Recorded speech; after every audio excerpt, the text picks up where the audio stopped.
เจ้าสบายดีท่านผู้ชมที่เคารพเนาะแล้วก็มาพบกับหมอยามหัศจรรย์อีกครั้งเนาะเกี่ยวกับมาทบทวนเมืองผลการทดลองเนาะระหว่างว่านเนาะระหว่างว่านที่เพิ่นบอกว่าสามารถสลายนิ้วเนาะที่เป็นนิ้วมะเขลังบ่นิ้วพวกนี้ต่างๆเนาะแล้วก็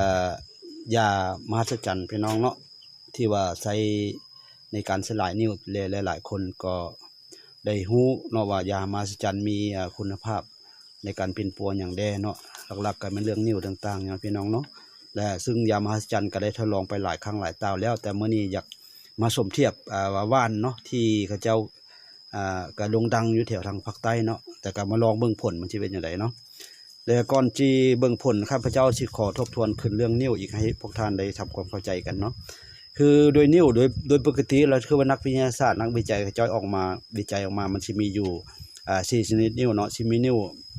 แคลเซียมออกซิเรตนะพี่น้องเนาะสิมีนิ้วแคลเซียมฟอสเฟตเนาะแล้วสิมีนิ้ว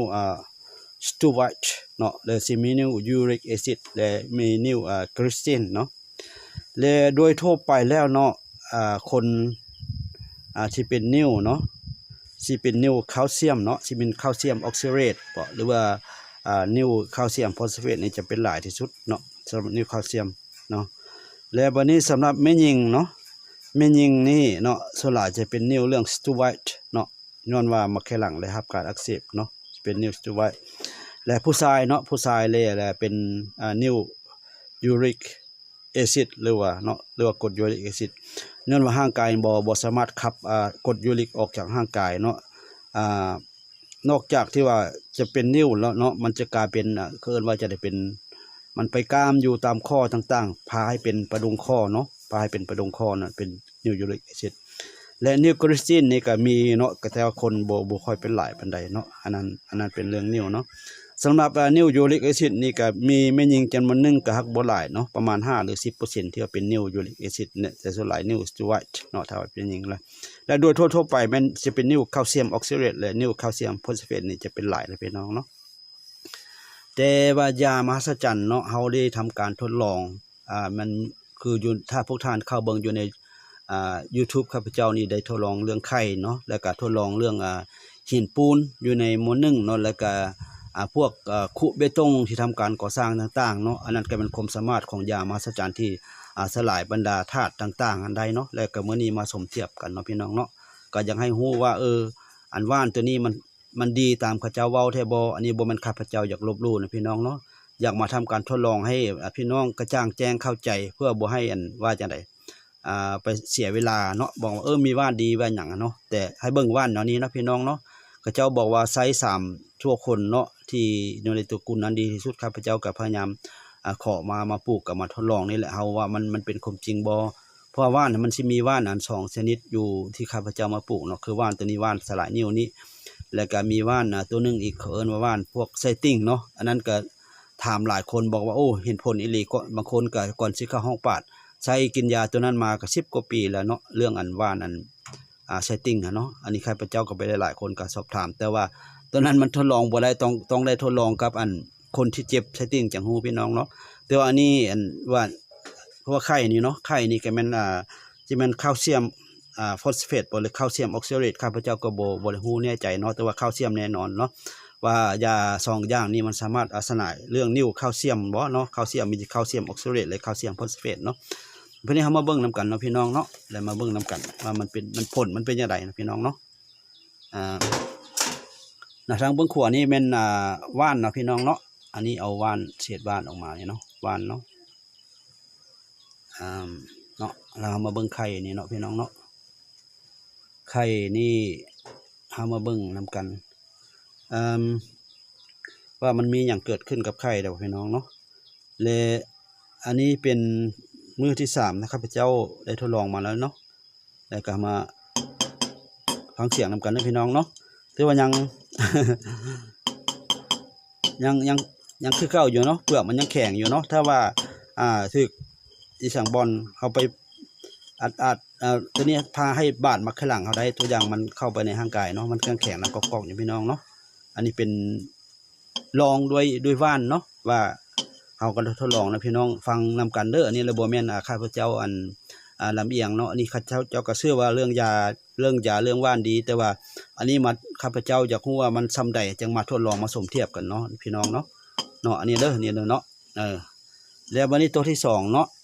ตัวนี้เป็นไข่ที่แช่ด้วยน้ำยามหัศจรรย์3มือเนาะไข่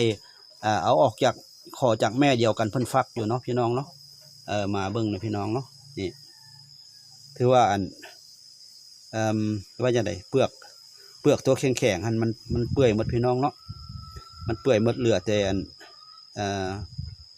ว่าจังได๋แต่เหลือแต่หนังๆนะพี่น้องเนาะจับซาๆอยู่นี่เนาะเอามาเคาะเบิ่งดูนี่เนาะเคาะก็บ่ดังพี่น้องเนาะมันเป็นอีสัง คล้ายคือหมักกุมเป้าใส่น้ำเนาะถือว่าเปลือกมันเปื่อยเบิดพี่น้องนี่เนาะแล้วมันก็อีสังมันคือว่ามันใหญ่กว่าอันนั้นอีกเนาะพี่น้องเนาะตัวนี้ดังก๊อกเนาะอันนี้ไข่นี่เนาะพี่น้องเนาะบ่อยากทับยังสิแตกเนาะเดี๋ยวตัวนี้ทิ่มลงแบบอย่างเนาะถือว่าเปลือกมันเปื่อยหมดแล้วแต่เหลือแต่ไข่นุ่มๆเนาะอันนี้แม่นผลโครงการทดลองว่าว่านตัวนี้เนาะสามารถสลายนิ้วมักขลังได้อีหลีบ่อันนี้ตามการทดลองของข้าพเจ้าเนาะข้าพเจ้านี่จะบ่ผ่านเนาะว่าจังได๋เนาะเพราะว่าไข่นี่ก็เป็นไข่ที่ว่าแคลเซียมเนาะจะเป็นแคลเซียมโฟสเฟตเนาะอาจจะเป็นแคลเซียมโฟสเฟตและมันบ่สามารถขยายบ่สามารถสลายเนาะที่ว่านิ้วที่เกิดมาจากตัวนี้ได้เนาะสำหรับข้าพเจ้านี่คือว่าบ่ใช่แต่ว่าบางท่านก็สิมีความเชื่อก็สุดแล้วแต่ไผของมันแต่ข้าพเจ้านี่บ่ยอมรับนะพี่น้องเนาะแล้วขอถือโอกาสนี้แนะนำพี่น้องเนาะสำหรับยามหัศจรรย์คือถ้าพวกท่านได้เข้าเบิ่งคลิปที่ข้าพเจ้าได้สัมภาษณ์คนที่เป็นนิ้วต่างๆเนาะรวมทั้งนิ้วถุงบีนิ้วมือข้างหลังหรือนิ้วพวกนิ้วต่างๆเนาะถ้าว่าเป็นนิ้วหินก็สิเป็นนิ้วคริสตัลเนาะถ้าว่ามันใหญ่เนาะพี่น้องเนาะหากใหญ่ทั่วโป้มือขึ้นไปแล้วถือว่านิ้วยามหัศจรรย์นี่ก็บ่สามารถที่สลายได้เนาะสำหรับนิ้วหินเนาะแต่ถ้าว่ามันหักยังเท่าไม้ทู่บ่หรือว่าเท่าปลายไม้ทู่หรือว่าทำสายสล่มที่ว่าทรงสล่มอย่างต่างๆเนาะยามหัศจรรย์ท่านสามารถบังคับเนาะจากมักขลังเนาะให้ออกไปจากท่อส่งเนาะออกจากร่างกายของเฮาได้เนาะอันนี้สำหรับยามหัศจรรย์ขอแจ้งเท่านั้นเนาะพี่น้องเนาะ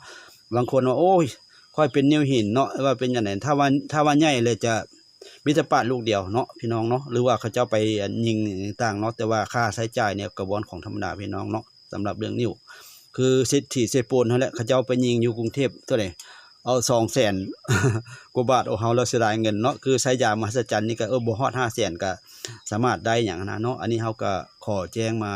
นักพี่น้องให้ทำความเข้าใจกันอย่างนั้นเนาะอันนี้ว่าว่านตัวนี้